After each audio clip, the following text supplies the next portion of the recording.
What's up, guys? We are back and we're diving into chapter 16 of Brian Tracy's Sales Success, and this is all about handling objections effectively.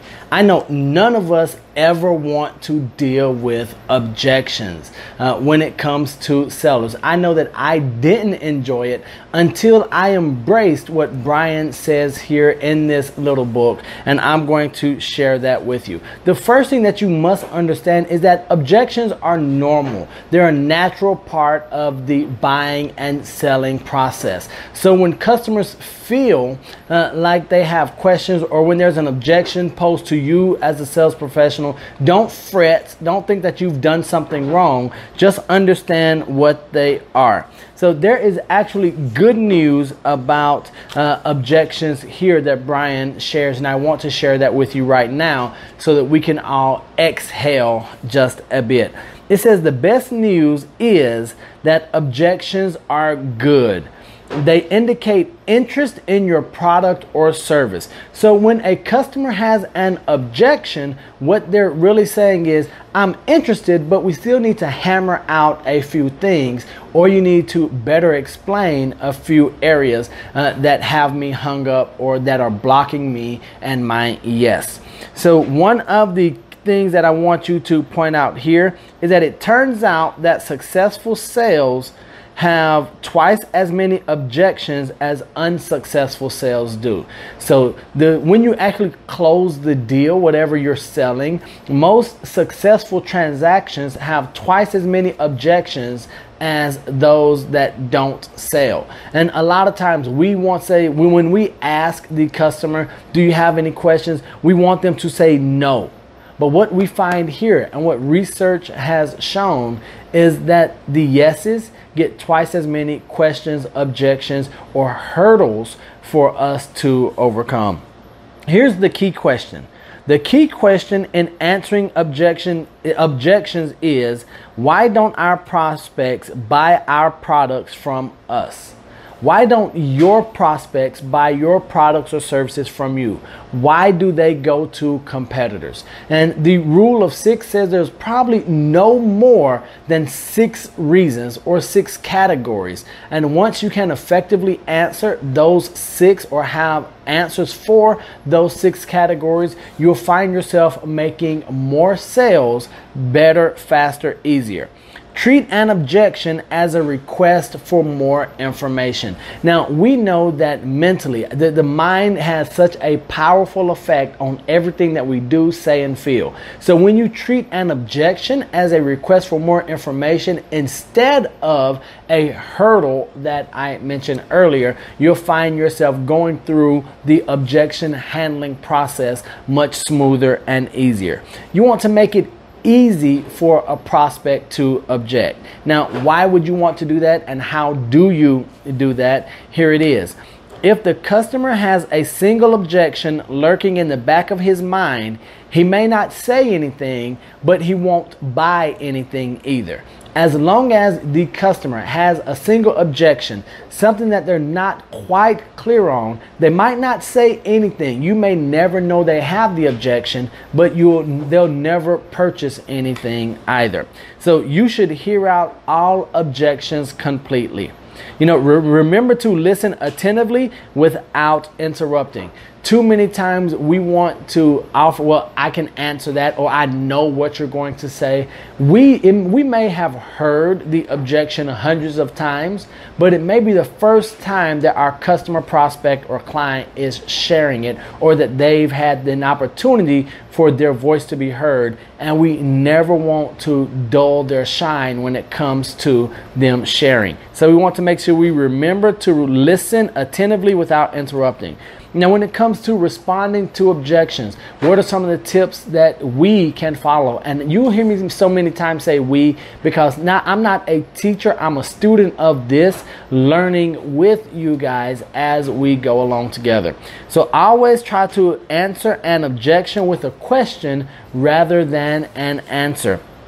So here is one of the best examples that Brian has in the book. It's a fantastic example and a question that I ask many times, even in my real estate, especially when I'm dealing with high net worth sellers.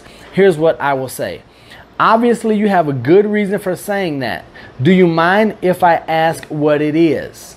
Now, as the book says here, and what I've found from personal experiences, many times they don't have a good reason for saying it, and they're sort of stuck stumbling, but you've asked them to elaborate, to go a little bit deeper. As we've often heard, we're peeling back the layer of the onion instead of just answering their question with an answer. We're answering the question with a question because we know that the person who asks the questions holds the power.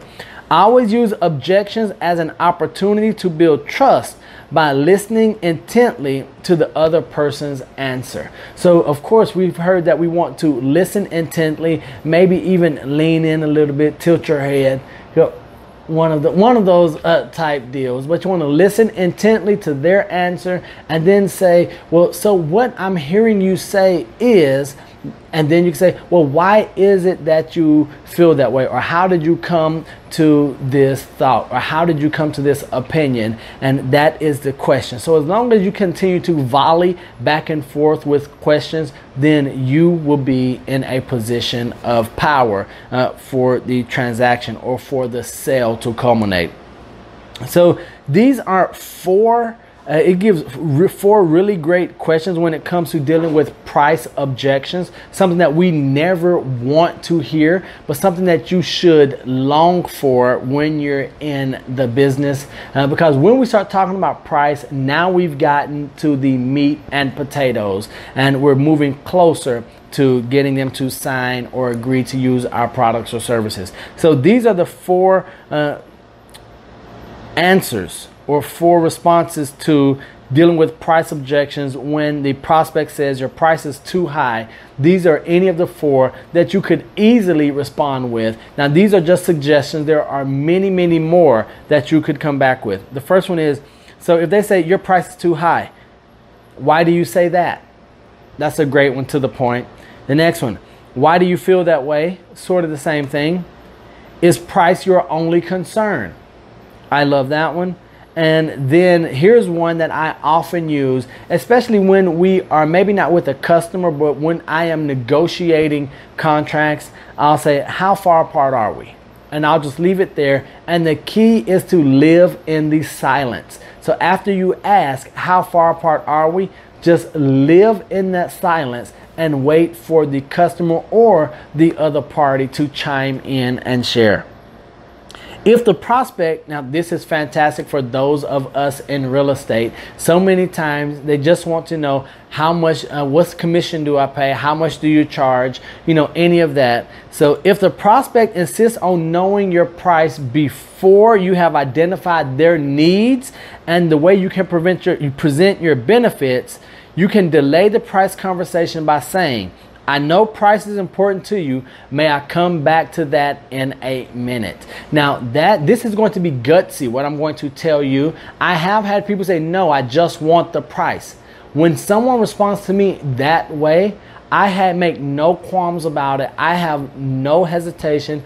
I get up and say, if price is your only concern and you're not interested in the value, I'm not your realtor. And I close my presentation and I get up and I thank them for their time and I leave. Now that goes back to a number of different factors, but the base one being I know what my value is, the professionalism, all of the benefits that I give. And if I can't communicate that, then I'm not selling on lowest price. We're always selling on, as Brian Tracy says here, low risk. Low risk, high price, I admit, versus low price and high risk. So you want to make sure that whatever, now I'm not telling you to walk out of appointments. I can do it. It's worked well for me. It's worked well for my mentors and the other agents that are in my circle, or not only real estate agents, but the other, successful salespeople, the other successful people in life that I surround myself with. It works well for them. So remember, objections are the rungs on the ladder to sales success. The more objections you get, the more interested the prospect is in your product or service. Totally blows my mind, totally blows your mind probably, but the more objections you get, the more interested the prospect is in your service. So I hope you take that nugget away and that you look at those objections when they're coming in a positive light. So until next time, when we dive into chapter 17, asking the customer to take action, I'm going to ask you to do something for me, and that is not to be average. Be world renowned. Bye.